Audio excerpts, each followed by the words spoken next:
Welcome, my name is Katy Bartzokis. I'm an animal packer on the Shasta-Trinity National Forest and also one of two lead packers for the Forest Service Pack Stock Center of Excellence here in California. This presentation is called Pack and Saddle Stock Essential Management Tools for America's Public Lands, and its purpose is to explain how these animals are used nationwide to manage both wilderness areas and other public lands. We're going to talk about where this tool is used, who is using it, the many different types of projects that horses and mules can help with, and why this is important for getting more work done on public lands. Hope you enjoy. So since this isn't the National Wilderness Skills Institute, we're going to start with the idea of packing as a traditional tool. It doesn't get much more traditional than this. People have been packing pretty much since animals were domesticated. A wide variety of animals have been used, not just horses, mules, and donkeys, but also camels. This picture is taken in Egypt in 1914. Yaks, oxen, llamas. There's a great tradition of llama packing in South America. Goats, basically if it can be domesticated and is big enough to carry a pack, somebody has packed that animal. Also, I'm going to talk primarily about horses and mules as pack stock in this presentation because they are the most common in the United States. But I should mention that llamas are sometimes also used by the public land management agencies. So packing is a super old traditional tool, but it is still incredibly valuable today. If you take nothing else away from these presentations, I'd like you to go home thinking about how pack and saddle animals are a cost-effective way to increase our efficiency in getting work done on public lands. We're going to get back into this towards the end of the presentation, but I really want you all to start thinking about stock use through this lens. So where are stock being used for public lands management in the United States? Most commonly, stock are used in wilderness areas where the Wilderness Act specifically forbids the use of motorized or mechanized transport. Any living animal is neither of those, so it is very appropriate to use stock in wilderness areas. The picture in the background, if you don't recognize it, is of John Muir and Teddy Roosevelt at the end of their pack trip through what is now Yosemite National Park. We can also use stock in non-wilderness areas that can't be accessed with a road, especially wilderness study areas, or often anywhere that the manager would prefer not to create a road, since stock doesn't have that kind of impact. Finally, I want to emphasize that there are leave no trace techniques for stock, just like all other outdoor activities, and that most modern equestrians take these really seriously. Backcountry Horsemen of America, which is a nationwide stock-based volunteer organization, has done a great job of educating stock users nationally on leave no trace techniques. From the government packer perspective, it's our job to take care of public lands. Here in Region 5, I think every single packer is a leave no trace master educator.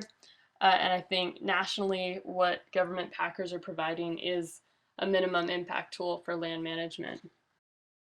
So the next question is, who uses stock to manage public lands? This image is a map of all American public lands that are federally managed, made by USGS. And this image has in red all of the federal land management units that currently own pack or saddle animals that are actively being used for federal land management. It's actually a lot. All three of the federal agencies that manage the majority of public land, Bureau of Land Management, Forest Service, and Park Service, are using these animals to some extent. Pretty common in the Forest Service, especially up and down the Continental Divide. There are two regional specialty pack strings that are different from the Center of Excellence that we have in Region 5. One is at the 9 Mile Wildlands Training Center in Region 1, and one is based on the Shoshone National Forest in Region 2. Lots of the national parks use pack and saddle animals: Yellowstone, Sequoia Kings, Yosemite, Rocky Mountain, Glacier, Olympic, and also several BLM districts, usually for range management purposes. Some of the more surprising places that have stock are the Hoosier National Forest and Great Smoky Mountains National Park in the east, and volcanoes and Haleakala National Parks in Hawaii. Not on the map.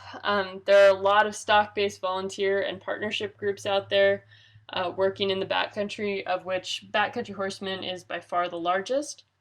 Horses are also often used for law enforcement on public lands, particularly by the Border Patrol in the Southwest and the Capitol Parks Police on the East Coast. A lot of state game management agencies use pack and saddle animals as well. And finally, range permittees, especially in the western states where we have a lot of public lands grazing, are often out taking care of their animals on their allotments horseback. So I made this map.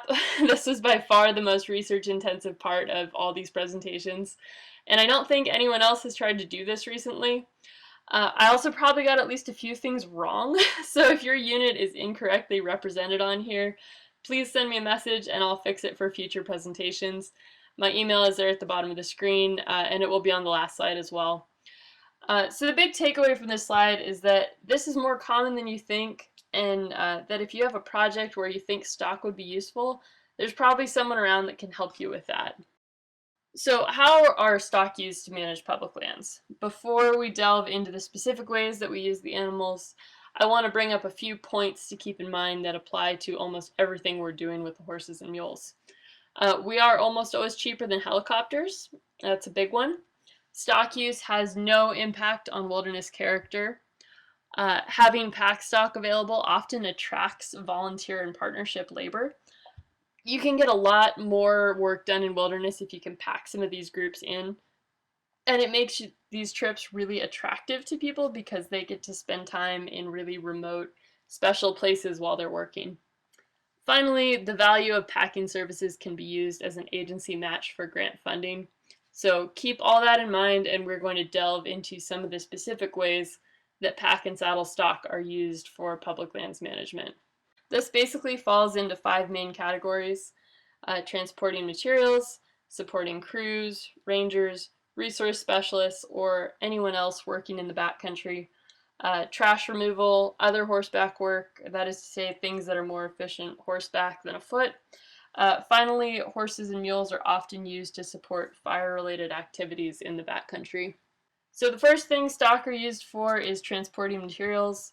So some of the things that often need to be packed are lumber, gravel, posts, wire, concrete, pipe, culverts, geotextiles, troughs, explosives, windows, furniture, herbicides, fish, beavers, lots of things go in on mules and horses. That's a string of mules with lumber in the picture. The boards on the first mule are 16 feet long. That's a really big mule, but it is possible to pack a lot of different things on mules.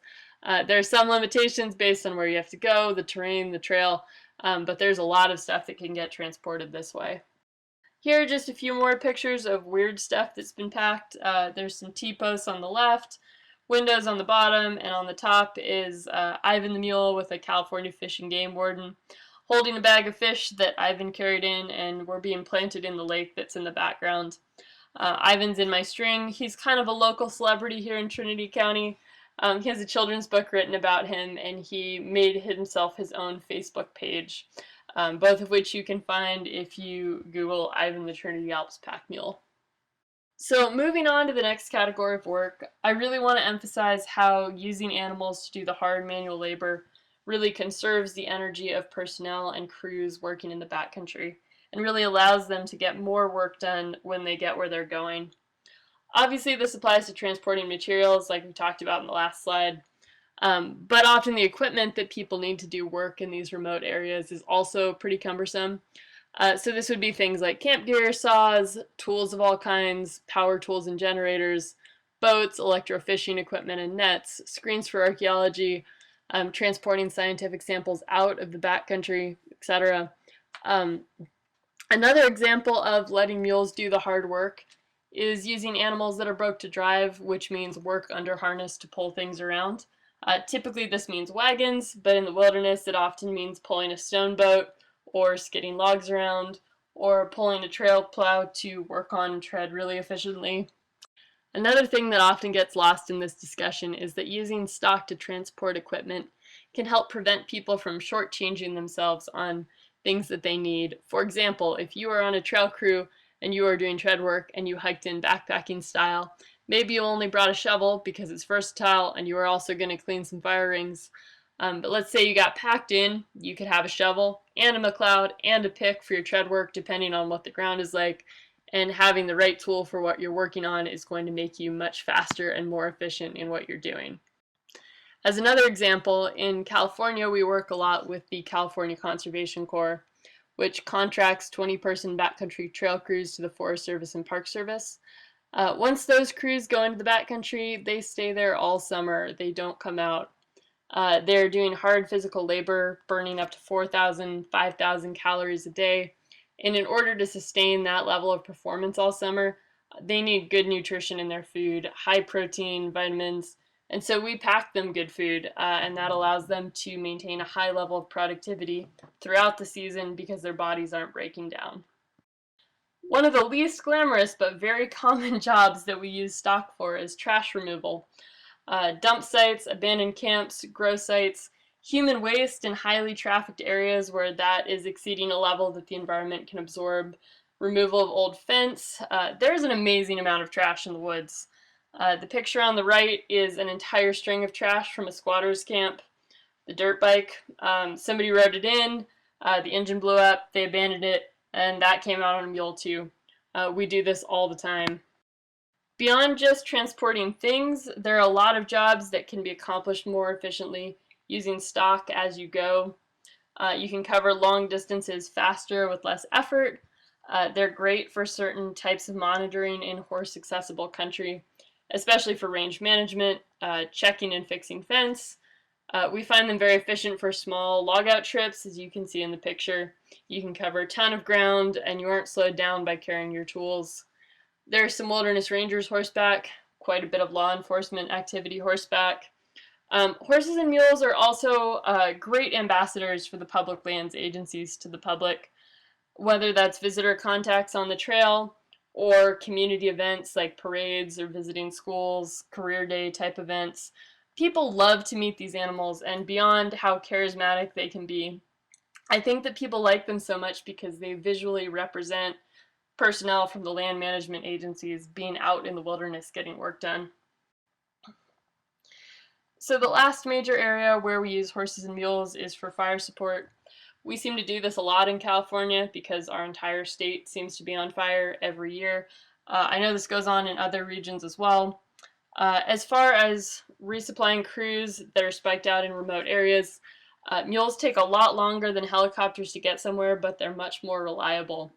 We work closely with helicopters throughout the fire season, and stock are just another tool in the fire management toolbox. We can go even when helicopters are grounded by smoke. We get a lot of inversions on fires out here in Northern California, and so that becomes really important. Once we get going, we are not usually diverted for other missions once we're all loaded and heading down the trail, which is often not the case with helicopters. Using mules instead of helicopters saves a phenomenal amount of money. Here in Region 5, we saved over $1 million to the taxpayer in the 2020 fire season by resupplying backcountry fire crews with stock. Using stock to do scheduled resupplies also reduces the exposure to risk for the helitack crews working a fire, just by reducing their time potentially in the air. Finally, using mules to deliver a scheduled resupply to crews frees up helicopters to do things only they can do, like bucket drops or IR flights.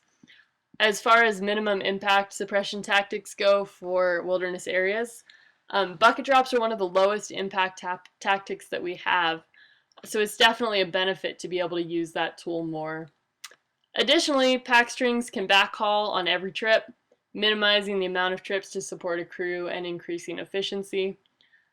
Finally, at least here in California, most of the packers are also wilderness reefs, and all of us are Leaving a Trace Master Educators, so we can be doing more than one thing out there and really help to minimize the impact of the fire crews that are working in the backcountry.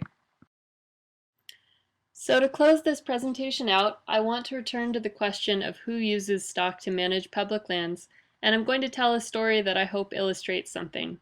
This picture is of Hector, who was an SCA crew member on a crew that we packed for on the BLM Applegate district outside of Alturas, California last summer, who is pictured with one of my favorite mules, who is coincidentally also named Hector. Now, Hector the human had never been around mules prior to this project, but he sure appreciated having Hector, the mule, and the rest of the string pack in about 3,400 pounds of wire and T-posts instead of his crew having to carry them. Hector the human was a super hard worker, and we really had fun working with him and his crew on this project. I love this picture, and I think both Hectors were having fun. I'm not sure where Hector the human is now, but if he's still working in public lands, I hope he remembers the mules and tells other people about them and what they were able to do on this project. So in closing, I want to leave you with this point. There is somewhat of a narrative that stock use for land management has been shrinking in the modern era of the Forest Service, and this obviously has happened to some extent. Now, the traditional explanation for this is that the old packers were retiring, the skill set was being lost from the agencies, and no one was learning the trade, which takes years and years to master.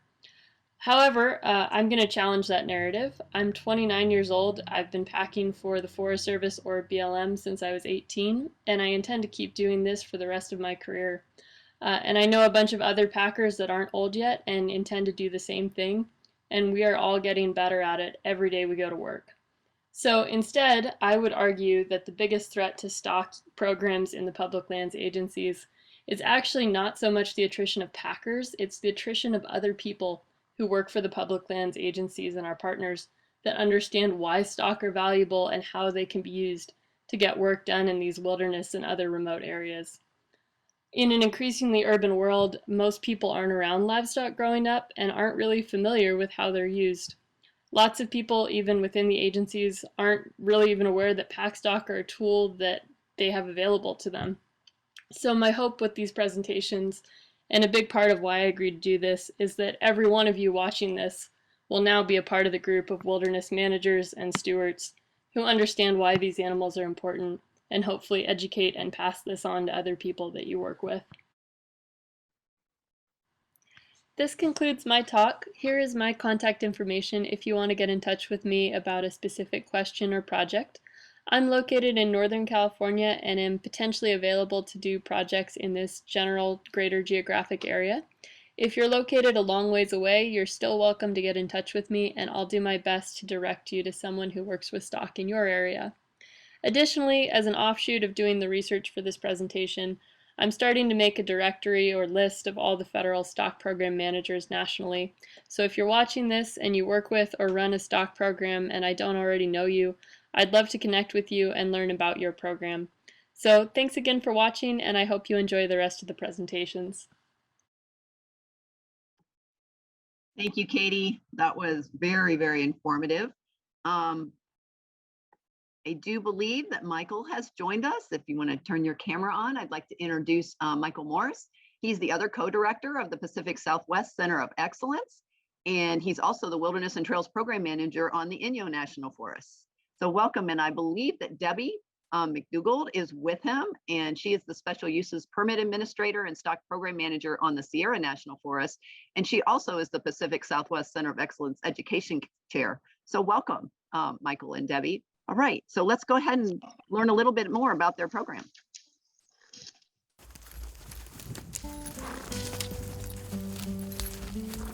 Started in 1977, still going at it, somewhere around, what, 43 years or something like that now. It was going to be a 3-month job packing stuff to the lookout, so be careful what job you take for the summer, because I'm still here. Horsemanship and packing is part of our agency's identity, part of our culture, and it's a safe and practical tool that should be continued to use into the future. We're all really proud of the tradition, and I think it's great, and I think it's a really cool history, but that's not why we're here. We're here because it works.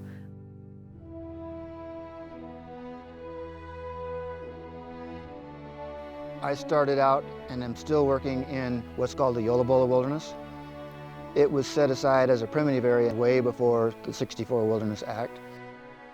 The Wilderness Act decreed certain areas of public land would be preserved and protected with minimal human impact.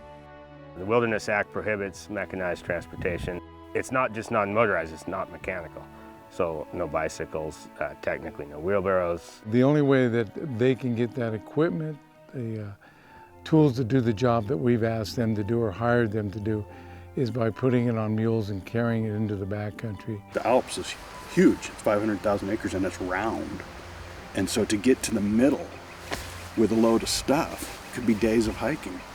It's either carry it or drag it is the two ways. And we're not dragging it, and it's too heavy for me to carry, so we put it on these mules. Packing provides the material support for the various crews and individuals working in wilderness or other roadless areas. Packing involves the support of a crew that we designated to do a specific job in the mountains, in the wilderness. They could be back 5 miles, they could be back 15 miles. What we call a string is a group of mules, and it's how we tie them together. The mules learn to work in a unit. A string can be 2 mules to 20, 50 mules. Most mules carry 150 to 175 pounds, and so it's quite a campaign when you do it. But the productivity of what goes on in the backcountry is a much higher level. Despite growing demands, the shrinking budgets put the pack stock program at risk. We were just about gone, and we had a meeting with all the stock people in the region. And I think there was 17 of us that had anything to do with stock in the whole region. The next year, there was about 9. It was going downhill that fast. A lot of the people in the past that knew what pack stock was all about were retiring. Michael and I started talking about this need to become a viable part of the Forest Service and to maintain the stock programs. We were at a point in our history that I felt that if we didn't do something new, that we became more of a tool that could be utilized for all kinds of different things, we were going to be extinct in no time. So then we came up with the idea of the Center of Excellence. The Region 5 Pack Stock Center of Excellence is an innovative program that honors Forest Service tradition while addressing current and future needs. The reason why we are called the Center of Excellence is not that we are going forth and being excellent every day, it's that we are always trying to be better, and we're always trying to provide the best and most excellent program that the region can have in support of all the activities that the Forest Service does. The big part of the district packer's job here, it always has been, was basically to cut logs out and keep trails open. You can't get access for any of the surveys that the sciences do, fires, it all kind of hangs on that access. Our largest thing that we support is trails, but we've worked with almost every specialty in the Forest Service. Currently in the center, we're available for anybody and everybody in the region. We support a lot of monitoring ecosystem work, rehab projects, fisheries, fires, archaeology, hydrology, botany, law enforcement, you name it. Everybody you pack needs camp gear, so that's kind of universal. Tents and kitchens. Their tools, their groceries. Meat and coolers, 12 dozen eggs, a whole box of apples, a whole box of oranges. Fire crews have their whole own rigmarole that goes with them. It's mostly heavy tools and awkward stuff. Picks and shovels, rock bars. Heavy metal pumps, hose, pipe. Fuel, gasoline, propane cylinders, racks that are designated to haul water. There's never enough water and Gatorade on a fire. The science crews, they have different equipment. Radio, repeaters, solar panels, 14-foot timbers, planking and bridge material. Metal roofing, windows. It's a surprise every day. What makes this job interesting to me is it's a new day every day. 2 years ago, we packed cutthroat trout out of the back of a mountain. Sometimes it's not a thing you took in there and it has to come out. So we'd cut the trail open and then take the trash out with us. I don't think people realize how much we actually use pack stock, not only in this region, but across the nation. We're not just Region 5, we do a lot of activity elsewhere. We help nonprofit organizations. We've always supported the California Conservation Corps. We've supported the Backcountry Horsemen. We help CDF, BLM. We work with Fish and Wildlife Services. And we developed our horsemanship safety classes that takes it from the anatomy of the animal all the way to how to put a saddle on, because the most important thing was how to be safe around these animals. There's all of these people that we're supporting, But we also do a lot of community outreach. I mean, locally here in Weaverville, we do Frontier Days, we do the 4th of July Parade. Mule Days and helping to teach young kids under the program of Want to Be a Packer, helping schools learn things about packing in the Forest Service. A couple times we've done the Rose Parade. The Rose Parade had almost 1 million people watch it in person and 27 million people watch it on TV, and that was part of the celebration of Smokey's 75th birthday. The pack strings are a well-known public face of the Forest Service. Probably one of the Forest Service best ambassadors. The pack stock program and the Forest Service mule is one of the best promotional public interaction things we have other than Smokey the Bear. It's hard to compete with Smokey, but you put the mule and Smokey together and you have a winning combination. Increasingly, pack stock is becoming an important tool for fire management.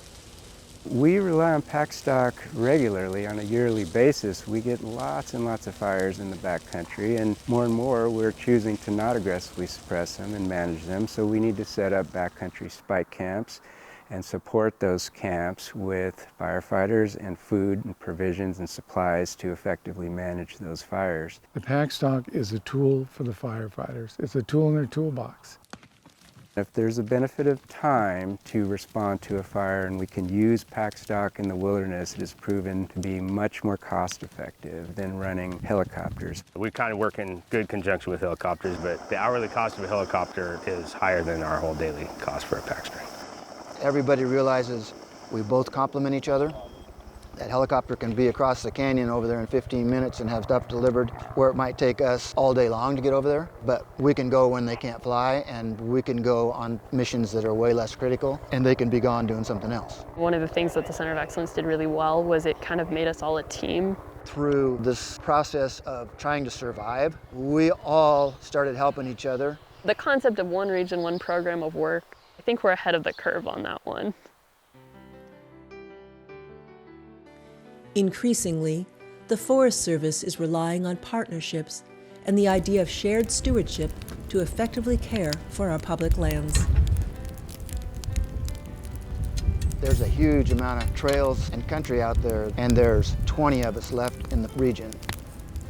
And we could nowhere near do it all, but we can do a lot more by packing in those partnerships and volunteer crews. We've been sending crews here to the Shasta-Trinity National Forest for over 35 years.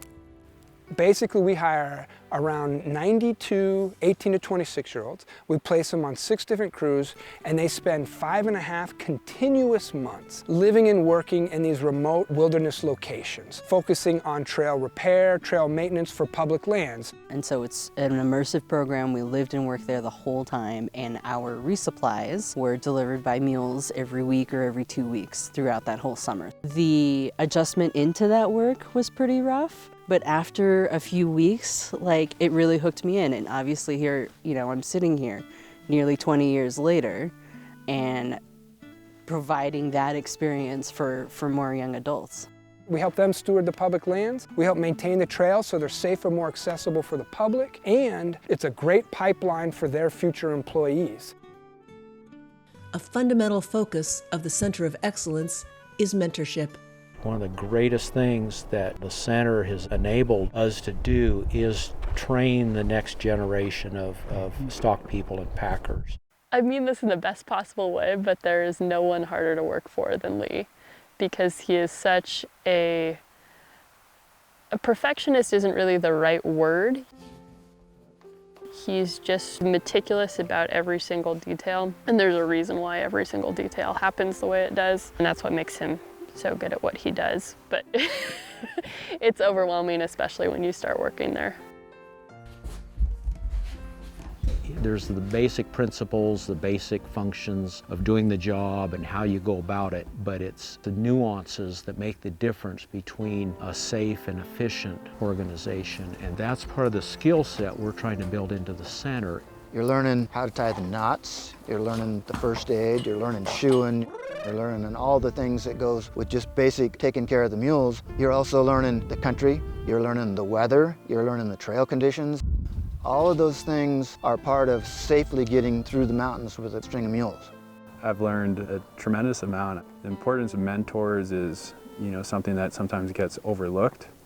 and having mentors to work with on a daily basis in such a specific trade is invaluable. The Center of Excellence is part of the Forest Service's history and its future. As long as we have public lands and wild open spaces that people value, the need for that work is never going to go away. And it's not history. It's not just romance. It's how you get the job done, you know? I feel like we spend a majority of our time feeling like we are productively doing something to better manage America's public lands. If we're truly to care about this place and for future generations, we must rely on some of these traditional basic practices that have proven to be so effective over time. We couldn't do our jobs if the U.S. Forest Service packers weren't doing their jobs. The center has been incredible to me, and I want to continue to be a part of it. To keep it going, it's going to need the support of the region and the support of the agency as a whole. And I think it provides a service that once gone will never come back.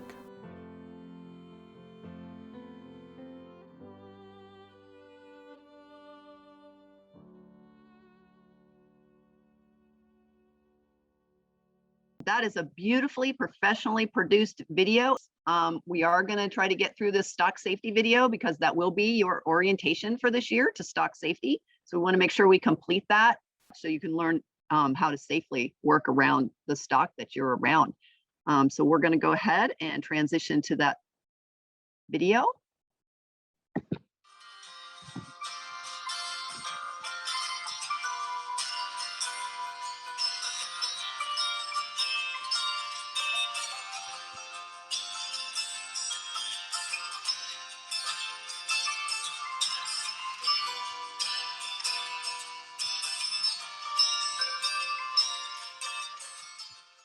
Hello, my name's Ken Graves. I'm on the Shasta-Trinity National Forest. I've been a packer here for over 40 years. This is our first time not doing this kind of a training in person and doing it on video. This is basically an overview of stuff. We in no way expect anybody to become a packer off of these videos. The main thing is to give you an overview on safety and an idea of things that you may encounter out there. The main thing in all things that we do with stock is being safe.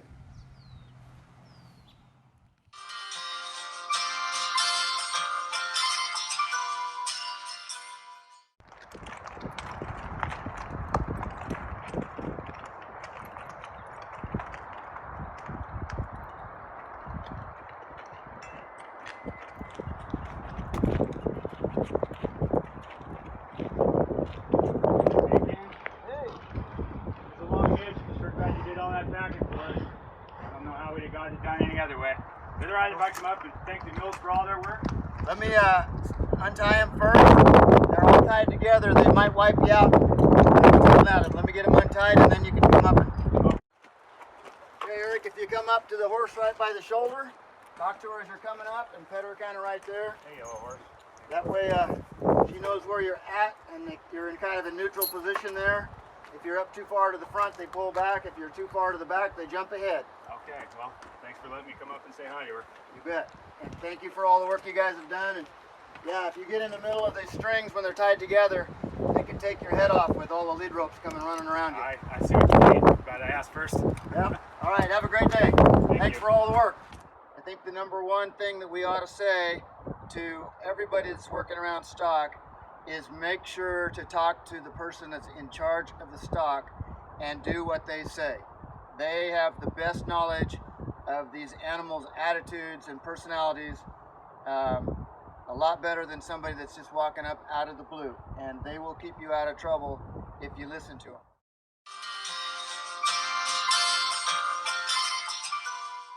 But one thing that remains constant with all these animals is they're all prey animals. Horse, mule, donkey, any other animal that, a llama, whatever animal's got a pack on his back, that's a prey animal. And so you are dealing with an animal that is afraid. He's going to get eaten someday. His whole life is built on avoiding that scenario. We come up and present ourselves to these animals. We don't want to make them think we're one of those predators that's going to get them. And so you can build a relationship with a horse or a mule, and they'll learn to respect you, and and I'm not sure they won't even get to be where they consider you somewhat of a friend, but they always are going to view a human as a potential predator. You could spend a lifetime with a horse or a mule, have the best, long working relationship with them, and as a human, you could blow that whole thing out of the water and never get it back in just a couple of minutes if you want to. And so you have to really always be thinking about how you're dealing with these guys. So how you approach a horse or a mule has a lot to do with their first thought of you. If you run straight up at the front of this animal, it's probably going to kind of scoot backward. If it's tied up to a trailer, what's going to happen then, you're going to have a tight rope. This pressure on the back of the head might set him off further yet. Panic ensues, perhaps a halter breaks, perhaps a horse's back leg slips out from underneath him and he ends up on the ground, tied tight, all bad stuff. Potentially hurting the horse, definitely potentially hurting you, tearing up gear. And the next time that horse is tied up, he's going to probably remember that. And if he gets that tight rope, it's probably going to happen again. So these things, the more you can avoid them, the better. Now, on the other hand, run up from behind, and what do you think this horse is going to think? Something's coming after me. He's going to go that way. So maybe you're on a trail and you're hiking, and the pack string's up there and not moving as fast as you are. I've had trail joggers, trail runners, and bicyclers both come up behind me in a big hurry as well, and they're kind of silent missile of death to a horse. And so the whole string can turn into, like that quick, a big runaway train. Coming up too fast from either side is not only risky to you, because if I'm going to run away from a big mean predator and I'm this horse, what's probably the last thing I'm going to send him on my way out the door? A double barrel kick. And so you could really get hurt there. By the same token, if I run up to the front of this horse and he's tied there and he sets back like we talked, but nothing breaks, he's got to give, something's got to give. He's going to jump forward, and if he jumps forward and I'm standing right here and I'm in between this trailer, I'm going to get smashed. And so either way you do it, your best bet on approaching these animals is really right in this middle zone. This is kind of where it's sort of a neutral zone. They don't feel as threatened by what you're doing. You don't want to move fast. You're throwing your hands around a lot, making a bunch of racket, yelling, sharp noises like squealing or screaming, dogs barking, all that stuff. They get used to it and have to deal with it in life, but if we, as the person around the stock, can do our part to not contribute to that, it's a big help. So also remember with these guys that they can kind of get tired and fall asleep, and so you can startle them. And again, their whole thought process is, I'm probably going to get eaten someday if I don't keep myself aware. And so maybe they get tired after a long trip and doze off. Don't you think that looks like what Yellow's doing right now? See those eyes just kind of closing slow. So this would be a pretty good time to run up and startle her if I wanted to. And again, first reaction to a prey animal when they're startled is get away fast. And I'll look at whatever startled me from over there somewhere where it can't hurt me. And so at that point in time, you've started another problem just because you startled this horse. And so just think like a horse. Remember, you don't need to be afraid of them, nervous about them all the time, but they're big and they're strong. Typically, they're gentle-natured. Even rowdy, rambunctious horses, mules that don't act real good a lot of the time, very seldom actually mean. A lot of times there's other reasons why they act that way, but mean is typically not a good word that's going to describe most horses and mules. So that's a good thing, but at the same token, we don't want to forget that even though they're good gentle animals, they're always looking for a reason to get startled. And so the more we can do to prevent that, the better. And so as you interact with different animals, you get a better sense of just, being able to kind of read the horse's personality or the mule as you walk up to it. But no matter what you think about that horse, if the packer or the owner is standing right over there, they know. And that's the person you really want to talk to about it.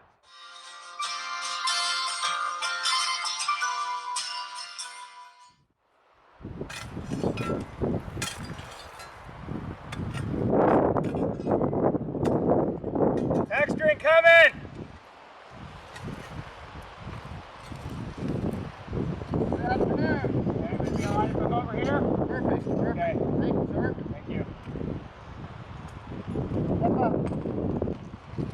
Pay attention, boys. Just keep talking until we go by if you don't mind. Okay, sure. Hey, nice to meet you all. job. Step up, boys. Have a great day. Yeah, same to you. Thank you. When pedestrians and equestrians meet on the trail, hikers should yield to horses because they are much more agile and create less impact when leaving the trail corridor. Here are some of the specific things Eric and Ken are doing to make this interaction safe for both people and stock. First, Eric warns the rest of the trail crew that a string is coming. Next, he picks up all his equipment and gear and takes it with him to the downhill side of the trail. He stands in plain sight 10 feet off the trail and asks Ken if he is in a safe spot for Ken to pass. Ken and his string waited for Eric and his crew to safely move off the trail. As Ken passes, they continue talking to each other so that the mules know where Eric is.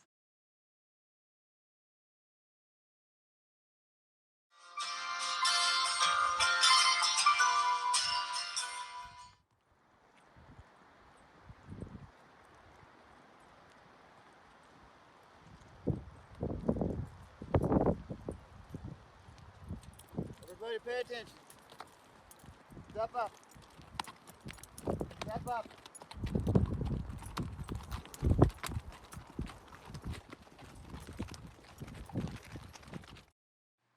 Safe travel with a pack string requires good trail maintenance. Tread should be a minimum of 12 to 18 inches wide and should be full bench construction. Turns and switchbacks should have a minimum radius of 4 feet to accommodate the length of an equine. Clearing height should be a minimum of 10 feet. Low-hanging branches are dangerous because they can knock a rider off their horse. The trail should be cleared to a minimum of 6 feet wide at shoulder height to accommodate the width of packs. In particular, solid protrusions on the uphill side of the trail are dangerous because they can knock a loaded pack mule off the trail. In steep terrain, the tread may need to be substantially wider to create adequate clearance for the mules at shoulder height.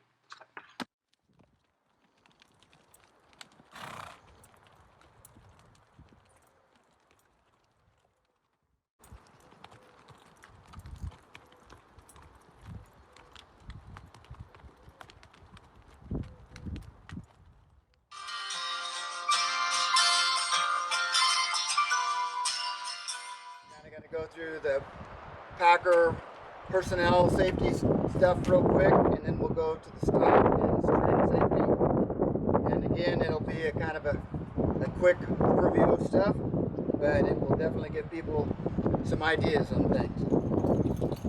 Number one principle in Leave No Trace is plan ahead and prepare. If you can do that as much as you can, you'll save yourself all kinds of headaches in everything you're doing, but especially with the string. So number one safety thing is safety for yourself. If you're not in a safe situation or able to keep going, your stock is probably going to be in trouble also. And so the packer's number one job is taking care of that stock and getting the payloads in, and he can't do that if he's wiped out. So a lot of the things that are normal for everybody, rain gear, drinking water, personal items and stuff, is very important to have along. You don't want to overload your horses and your stock, but you want to have the stuff along that makes you continue to be safe. Saddlebags, which we'll show you where we want to put them a little bit later, but have the stuff that you need that you can get to and hurry in them. I am a firm believer in gloves for pack strings. The number one thing you don't want to let happen is your pack string get away from you, and gloves can help you hang on to things a little longer. Footwear, very important. You want to have something that won't get hung up in your stirrups when you're getting on and off, but that you can get off and walk on. Lace-up packers are good. Cowboy boots are good. Have something though that's not slick-soled, that as soon as you hit the pine needles, you're on your hind end and sliding underneath the stock or something. So, like I said, sometimes it's a little tiny things that get you. People can or do not have to wear spurs. It's everybody's choice and the animals they got. But like I said earlier, sometimes it's the little things. Both of these are sets of my spurs. If you notice, this has a little tiny short shank that stays up high. This has a long shank. The reason I wear these way more in the mountains is because when I have to get off and run through the country, these guys here catch sticks and trip me. where the short ones don't hang up on things so much. And sometimes you got to get off and run in a hurry someplace to fix something, and just that little tiny thing right there can save you a whole lot of safety issues. These are two different styles of shaps, which were protective leggings. These are short. They're great for hot country. They don't protect your legs so far down on the sides. These are hot, but they protect your legs all the way down. Just kind of depends on your preference. Good gear, it doesn't have to be brand new, just in good condition is really important in this game. Along with that being said, really nice gear is nice to look at and is good to have under certain circumstances, but with a pack string, you probably want to have functional and not really expensive stuff, because it's probably going to get hurt. Either a mule's going to chew on it, or it's going to get caught on something and broke. You want to have more basic stuff and really good stout stuff. This old set here, like a lot of our gear, we talked earlier about these Salmon River saddles that were a lot of them real old. These shaps my dad wore for about 20 years, and then I've worn them for about 15. They're retired now, but that's how long that good gear lasts.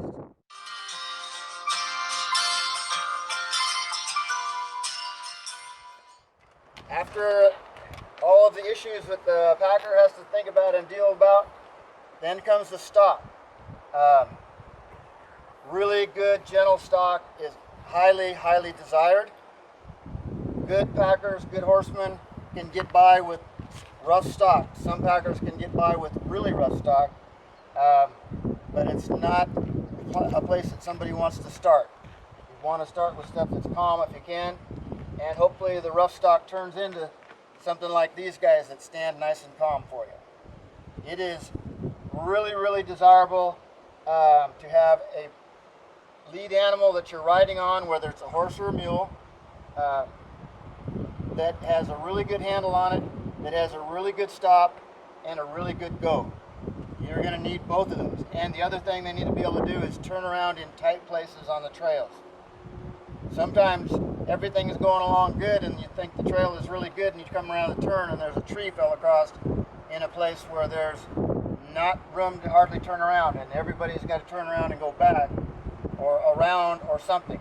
And so it's really important to have stock that's under control for yourself and for their safety. So having a nice long lead rope so that you can tie up off the trail if you have to.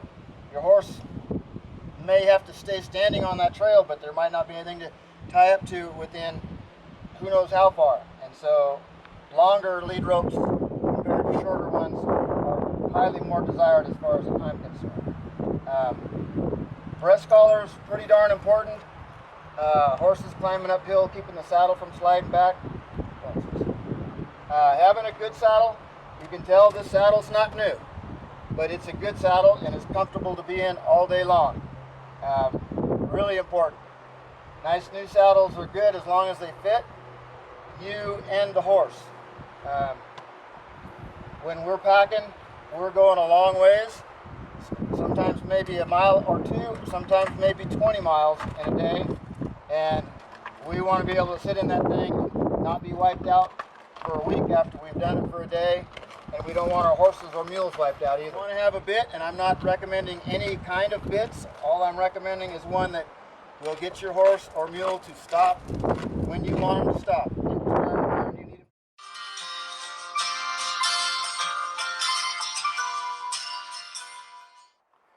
So after the packer and his brain and all the things he has to think about, and the lead animal that he's riding, which are the two most important things in my opinion, the next important thing is the animal that they're leading, that is leading the string. And the reason that's important is that's what the packer's going to be hanging on to, and hopefully keeps hanging on to. They kind of set the attitude for the whole rest of the string. If they will come ahead, lead up good, and go ahead, most of the time, the rest of the mules will follow them. And if you have a good one that leads right up, first of all, the arm that you're leading with won't be 6 inches longer because they're always pulling back. And number two, everybody else will say, they made it through, we can make it, and along they'll come. So they're real important. And I prefer to have a big, stout horse with an attitude that I'm riding, and a big, stout animal with an attitude, a good attitude that I'm leading. Just because if everything goes totally wrong behind them, they're big enough to pull everything else through if they have to. The little guys, some of them, I've had some really good lead pack animals that were little, and it's the attitude that got them through. But if you got the size, everything else is probably going to come along. So they're very important, and it can be, I've had really good horses and really bad horses. I've had really good mules and really bad mules. I've always been asked what's better. I've had pack animals that are horses that are just as good as any mules that I've had. And this mule here has been a really nice riding mule. She's been to the Rose Parade as a pack animal and as a riding animal, and she's good. So I would say there's good in all breeds and there's bad in all breeds. Like we talked about earlier, really good gear. Trying to have the best gear you can. You can't always have everything perfect or everything new, so you kind of have to deal with what you got. But having it in good shape as best as you can have it will save you a lot of trouble down the road. This is a quick deal here on the Salmon River saddle. We were lucky enough to get a bunch of new ones a while back, so we got pretty nice gear here to show you. We're going to string up now and put some loads on, and then show you kind of some issues with the string and how things should go, and talk about how they could go wrong. They call it a pack string or a pack train because they kind of act like a big train, and if everything's working good, they start out smooth and they all travel in a line, and they stay in a line, and everybody works good, and they travel smooth, they slow down smooth. If something's not going right, or one of the animals are not of that attitude, it can be a long, bad day. And so you try to have everything worked out as good as you can. One of your biggest safety issues is getting everything worked out at home, in an arena, or wherever before you take off to the mountains to go do something.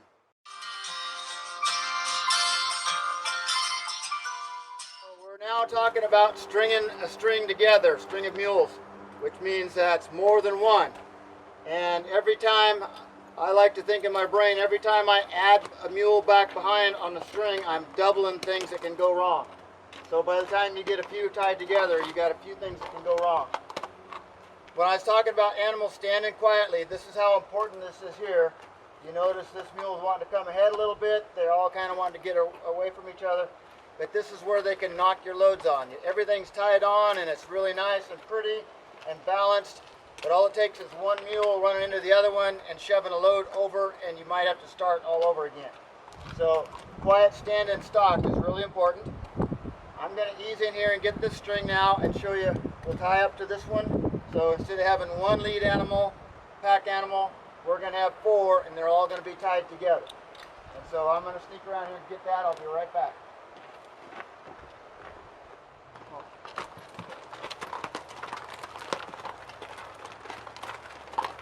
Okay, you notice how these mules are staying in line, working around. These guys just came off a pasture yesterday. They've only been tied together for about 200 yards up the road. Tie on up here to what we call the breakaway. This is the emergency ejection system here. If everything goes wrong, hopefully not everybody is going down with the ship. Something gets real bad, this is designed to break away. And then you kind of regroup and put things back together. And get this string of mules by myself, go off. If you've got people helping, that's great, but a lot of times you're by yourself. So we're going to try to stay within the camera. This is now a pack train.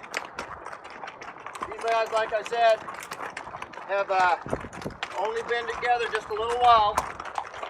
This is 200 yards up to here, and this is the first time they've been strung together this year. But they've done this a whole lot, and they're good at it. This is what you want to have when you're out there on the trail. You never know what you're going to run into. See how they're kind of moving side by side. can switch around and work off of each other. If you get the lead ropes too long, you got a wreck going on. You got a foot underneath it, over it. If you get it too short, they're stepping on each other, and pretty soon they're all mad. So you kind of got to figure out what works, and every animal is a little bit different. So you kind of got to give some a little shorter and some a little longer. As you can see, once you get this loaded up and going, you want to go as far as you can go to camp without ever stopping. Hopefully you can go all the way to camp without stopping and taking a load off or dealing with any issues. That's why it's so important, especially when you're by yourself, to do that plan ahead and prepare and try to figure out everything that could go wrong and fix it ahead of time.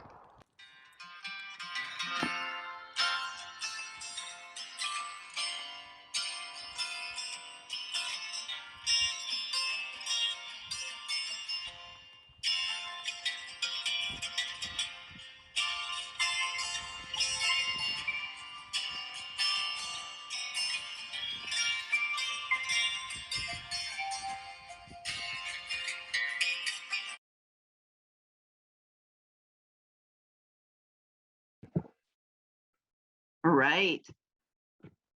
What a great safety orientation. I just want to express our appreciation at the Institute for all the work that everybody at the Center of Excellence has put into making these videos for us. They're absolutely fantastic.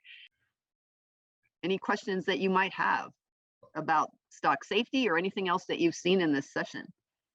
Well, real quickly, while we see if we have anybody raise their hands and wants to ask a question with your microphone, I just got to say, here at the Bob Marshall Wilderness Foundation, we do about 40 trips a year, none of which would be possible without pack stock support.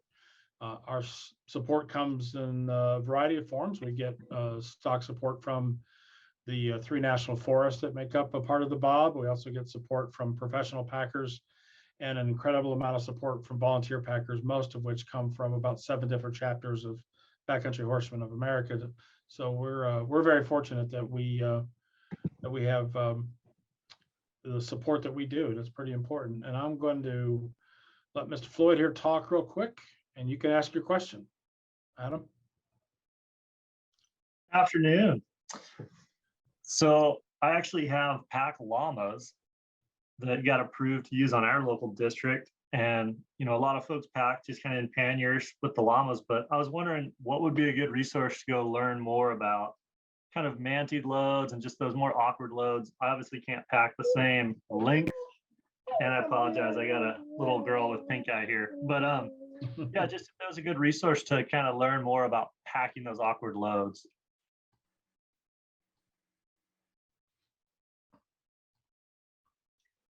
Michael or Ken or Katy, Deborah, anybody want to try to tackle that one?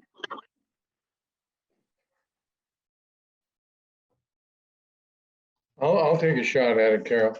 One opportunity that does come around, if you have an opportunity to look for your backcountry horsemen rendezvous, they also do a lot of presentations on odd loads because they're constantly hauling different objects around in the backcountry to do volunteer work. And I'd say probably those rendezvous, which is usually a 3-day clinic that usually happens sometime in the springtime. And there's backcountry horseman units in most of the states. I just go online and just type in BCH and see what's local or near you and look for a rendezvous. And they also do clinics there where they'll let you actually get engaged. You can practice packing and you can do a lot of other things at those functions. And it's always a good place to start learning. Thanks, Michael. That's great. Keith asked the question, does a crosscut saw go on the first or the last mule?